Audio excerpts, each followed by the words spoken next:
ഗൗരിയുടെ ഇന്നത്തെ ലഞ്ച് ബോക്സിൽ എന്തൊക്കെയാണെന്ന് നോക്കാം. അപ്പോൾ പതിവ് പോലെ തന്നെ ചേട്ടൻ വിളക്കൊക്കെ കൊളുത്തി വന്നപ്പോഴത്തേക്ക് ഞങ്ങൾക്ക് രണ്ടുപേർക്കും ഒരു ഗ്ലാസ് ചായ അങ്ങോട്ടിട്ട് ഞങ്ങൾ രണ്ടുപേരും കൂടി കുടിച്ചിട്ടാണ്. എന്നിട്ട് ചേട്ടൻ അങ്ങോട്ട് പോയി. അതിൻ്റെ പുറകെ ഞാൻ നടക്കാൻ വേണ്ടി മുറ്റത്തിറങ്ങിയതാണ്.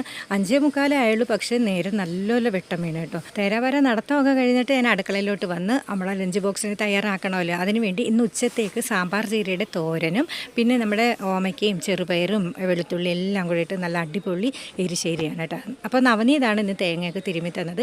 ഗൗരിക്ക് ഇന്നലെ 2-3 ദിവസം കൊണ്ടേ തലവേദനയാണെന്ന് പറഞ്ഞു. അപ്പോൾ ഇന്നലെ ഞാൻ പറഞ്ഞായിരുന്നു താമസിച്ചിരുന്നേറ്റാൽ മതി കേട്ടോ. അപ്പോൾ നമ്മുടെ ലഞ്ച് ബോക്സ് എന്തൊക്കെയാണെന്ന് നോക്കാം. കുത്തിരി ചോറ്, നമ്മുടെ സാമ്പാർ ചീരയുടെ തോരൻ, പിന്നെ നമ്മുടെ ഓമയ്ക്കയും ചെറുപയറും ഇട്ടുള്ള എരിശ്ശേരിയും കേട്ടോ. നല്ല അടിപൊളിയായിട്ടാണ്. പിന്നെ കൂട്ടത്തിൽ ഒരു ഉപ്പിലിട്ട മാങ്ങയും വെച്ചിട്ടുണ്ട്, ഉപ്പിലിട്ട ജാതിക്കയും കൂടെ വെച്ചിട്ടുണ്ട്. അപ്പോൾ ഇതിൻ്റെയൊക്കെ ലോങ് വീഡിയോ ഞാൻ ഇട്ടിട്ടുണ്ട്. അപ്പോൾ എല്ലാവരും കണ്ട് സപ്പോർട്ട് ചെയ്യണം.